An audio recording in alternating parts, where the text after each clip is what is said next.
ઉગમ બિંદુ નાનું લક્ષીને બળ 7i cap plus 3j cap minus 5k કેપનો ટોર્ક શોધો. એટલે કે આપણને બળ સદિશ આપેલો છે અને ટોર્ક આપેલો છે. હવે આપણને સ્થાન સદિશ પણ આપેલો છે. જે કણ પર બળ લાગે છે તેનો સ્થાન સદિશ i cap minus j cap plus k cap છે. ચાલો, કામ થઈ ગયું. આપણને સદિશ એફ અને સદિશ આર બંને આપેલા છે, તો આપણે સીધા એના સૂત્ર પર જઈ શકીએ. સદિશ ટો ઇઝ ઇક્વલ્સ ટુ સદિશ આર ક્રોસ સદિશ એફ. હવે જો આપણે એનું સૂત્ર જોઈએ તો ટો ઇઝ ઇક્વલ્સ ટુ સદિશ આર ક્રોસ સદિશ એફ છે. આરની કિંમત મૂકીએ i cap minus j cap plus k cap અને એફની કિંમત મૂકીએ 7i cap plus 3j cap minus 5k cap. I j k 1 -1 +1 અને 7 3 -5. હવે આપણે જે રીતે કેલ્ક્યુલેશન કરીએ છીએ તે પ્રમાણે જ આઈ કેપ કૌંસમાં -5 ગુણ્યા -1 ઓછા 3 ગુણ્યા 1. તે જ રીતે જે કેપ માટે માઇનસ મૂકીએ છીએ આપણે, તો માઇનસ જે કેપ 1 -5 ગુણ્યા -7 ગુણ્યા 1. તે રીતે કરી નાખ્યું. તે રીતે પ્લસ કે કેપ માટે 1 ગુણ્યા 3 -7 ગુણ્યા -1. તો આઈ કેપના કૌંસમાં 5 ઓછા -3, જે કેપના કૌંસમાં -5 -7 અને કે કેપના કૌંસમાં 3 + 7. તો ટોર્ક મળે 2i cap plus 12j cap plus 10k cap. અગર આપણે એનું મૂલ્ય શોધવું છે, મૂલ્ય એટલે માનાંક. માનાંક એટલે x યામનો વર્ગ વત્તા y યામનો વર્ગ વત્તા z યામનો વર્ગ અને આખાનો વર્ગમૂળ. તો 248નું વર્ગમૂળ જો આપણે શોધવા જઈએ તો 15.75 થશે. તો એ જ પ્રમાણે મિત્રો આપણે એક પ્રશ્ન બીજો આપીએ છીએ. આર બરાબર 7i cap plus 3j cap plus k cap સ્થાન સદિશ ધરાવતા બિંદુ એ સદિશ એફ બરાબર -3i cap plus j cap plus 5k cap બળ લગાવતા તેમાં ઉદ્ભવતું ટોર્ક શોધો. તો ટોર્ક આના માટે આપણે શોધવાનું છે. ઉદાહરણ નંબર 7.6. XYZ ઘટકો સાથે જેનો સ્થાન સદિશ આર અને જેના ઘટકો px py pz વેગમાન p હોય તે કણના કોણીય વેગમાન એલના XYZ અક્ષો પરના ઘટકો શોધો કે જો કણ ફક્ત XY સમતલમાં જ ગતિ કરે તો કોણીય વેગમાનનો માત્ર z ઘટક જ હોય તો. ચાલો, તો આના માટે સ્થાન સદિશ આર હોય તેવા ઘટકોની વાત કરીએ તો તેનો રેખીય વેગમાન p હોય તો કોણીય વેગમાન l બરાબર સદિશ આર ક્રોસ સદિશ p થશે. હવે આપણે આરના ઘટકો જે લઈએ તો x i cap plus y j cap plus z k કેપની વાત કરીએ અને વેગમાન px i plus py j plus pz k ને અનુક્રમે આર અને પીના ઘટકો કહે છે. તો એ પરથી કોણીય વેગમાન સદિશ એલ બરાબર lx i cap plus ly j cap plus lz k cap થાય. તો એના માટે આપણે lx માટે શું લખી શકીએ અને ly માટે શું લખી શકીએ? lx અને ly માટે સદિશ આર ક્રોસ સદિશ p ની કિંમતો મૂકીએ તો આર એટલે x i cap plus y j cap plus z k cap થાય. તો એના પરથી cross px i cap plus py j cap plus pz k cap. તો એના પરથી આપણે કિંમતો મૂકીએ x y z px py pz. તો આઈ કૌંસમાં y pz minus z py minus j x pz minus z px. એને અગર માઇનસને બહાર કોમન લઈ લઈએ તો પ્લસ થઈ જશે. તો z px minus x pz થશે પ્લસ કે કૌંસમાં x py minus y px થશે.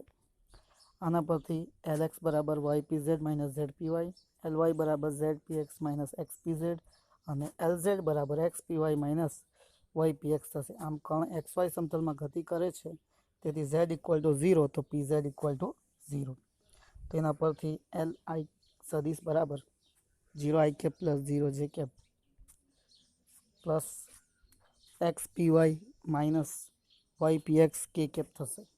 તો એલ સદિશ બરાબર x py minus y px k cap, જે માત્ર z દિશામાં જ કોણીય વેગમાનનો ઘટક છે. આમ જો કણ xy સમતલમાં ગતિ કરે તો તેને માત્ર z દિશામાંનો જ ઘટક સદિશ એલનો z ઘટક જ હોઈ શકે.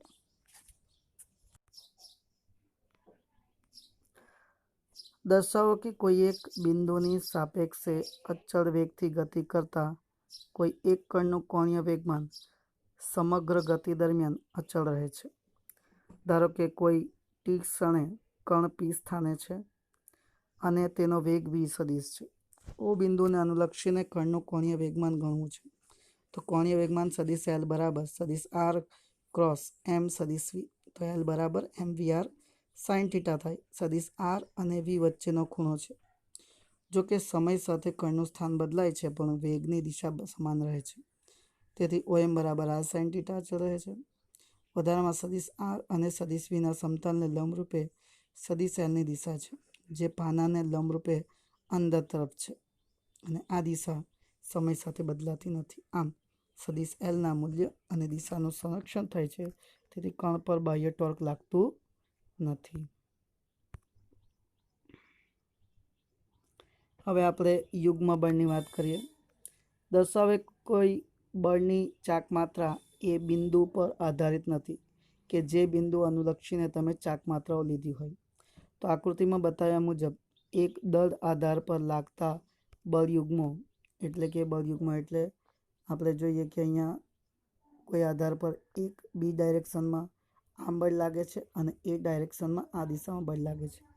તો અહીંયા જે બે બિંદુઓ છે એ અને બી તેમના પર લાગતા બળો અને એમના સ્થાન સદિશ માટે અહીંયા કોઈ ઉગમ બિંદુ લઈએ O.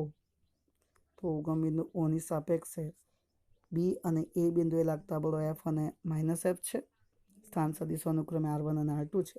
તો ઉગમ બિંદુ ઓને અનુલક્ષીને બળની ચાક માત્રા લો. તો સદિશ tau is equals to R1 cross સદિશ F1 પણ એ માઇનસ છે પ્લસ R2 એટલે કે આપણે બે ટોર્કનો સરવાળો કરીએ છીએ. ઇન શોર્ટ ટો બરાબર આપણે બે ટોર્કનો ટો 1 વત્તા ટો 2 કરીએ. તો ટો 1 એટલે R1 ક્રોસ F1 અને તે જ રીતે ટો 2 માટે ગણતરી કરીએ તો R2 ક્રોસ F2 એ જ રીતે બરાબર. તો આ રીતે આપણે ગણતરી કરી નાખેલ છે. તો R2 માઇનસ R1 ક્રોસ સદિશ F થાય. તો R1 પ્લસ સદિશ AB બરાબર R2 સદિશ થાય. તો સદિશ AB બરાબર R2 માઇનસ R1 થાય. બળયુગ્મની ચાક માત્રા સદિશ ટો ઇઝ ઇક્વલ્સ ટુ સદિશ AB ક્રોસ સદિશ F એટલે કે AB અને F એ ઉગમ બિંદુ પર આધારિત નથી. આમ આપણે જે બળોની ચાક માત્રા લીધી હોય તે ઉગમ બિંદુથી સ્વતંત્ર છે. આદર્શ ઉચ્ચાલનની રચના કાર્ય સમજાવીને બળની ચાક માત્રાનો સિદ્ધાંત સમજાવો. આદર્શ ઉચ્ચાલન તરીકે એક અવગણ્ય દળ ધરાવતા સળિયાને તેની લંબાઈ પરના કોઈ એક બિંદુએ લટકાવેલ હોય છે. આ બિંદુને આધાર બિંદુ કહે છે.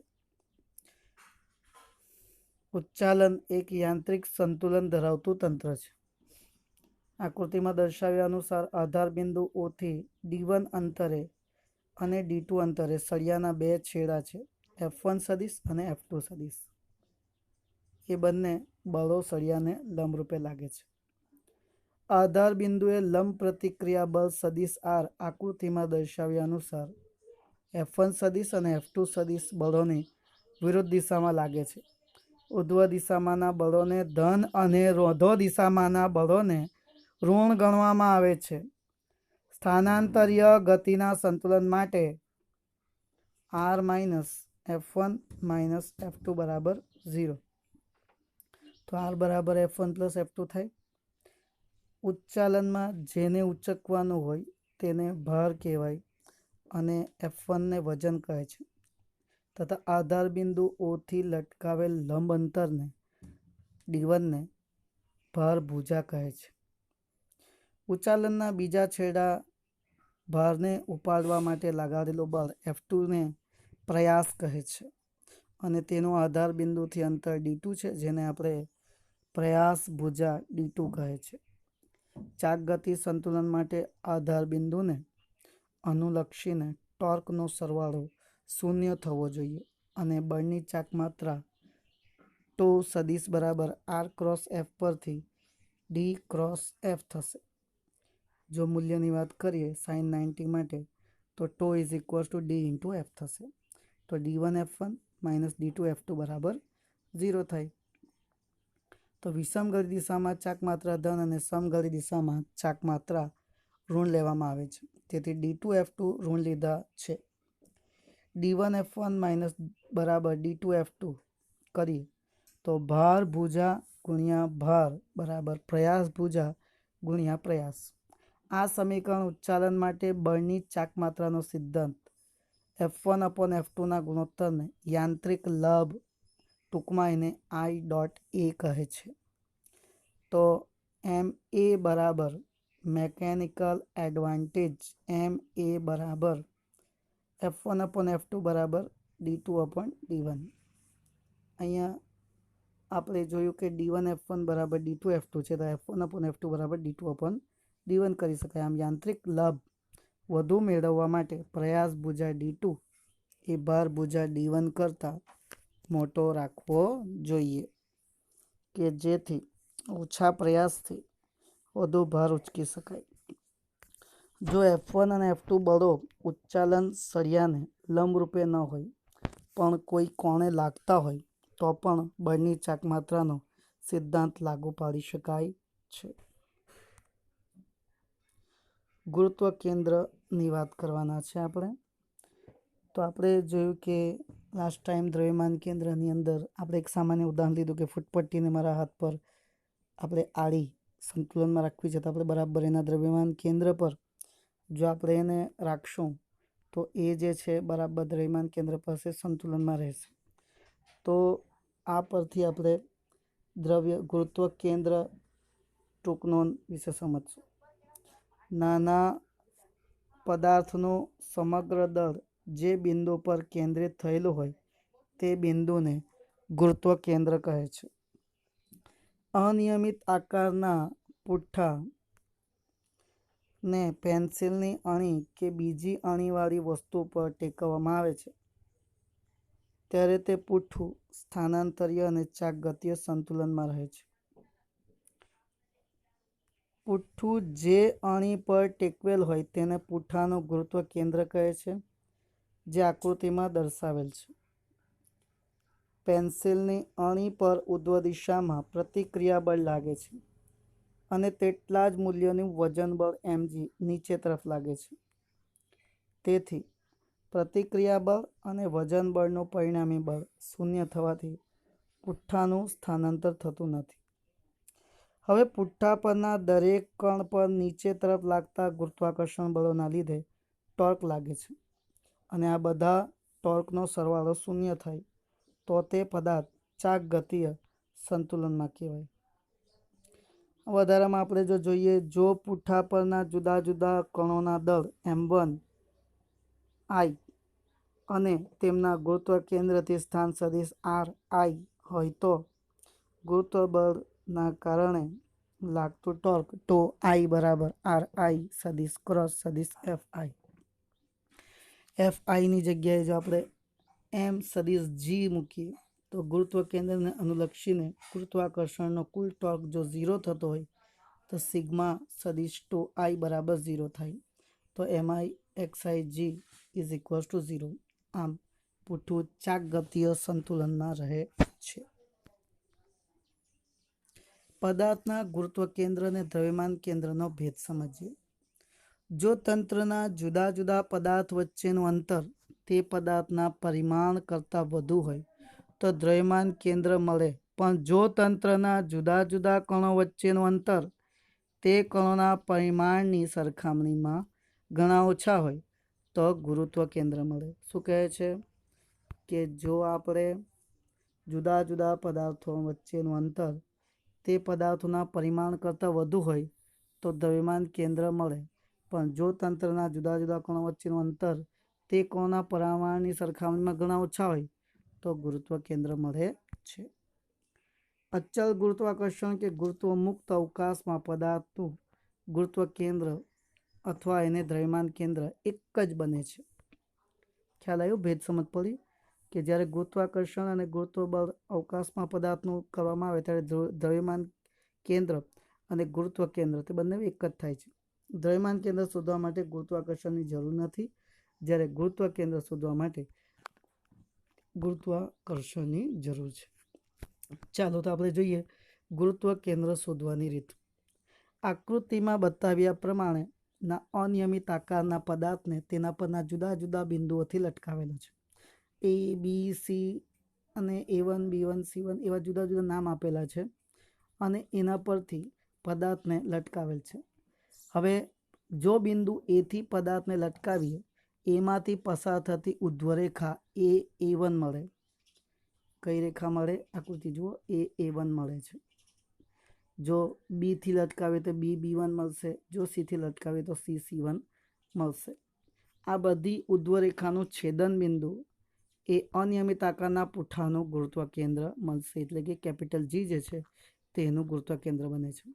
જો પદાર્થ નાનો હોય તો આ રીતે જ તેનું દ્રવ્યમાન કેન્દ્ર શોધી શકાય છે. પણ જો પૃથ્વી અને સૂર્યની વાત કરીએ તો તેનું દ્રવ્યમાન કેન્દ્ર કંઈ આ રીતે શોધી શકાય નહીં. નાના પદાર્થ માટે ચાલે.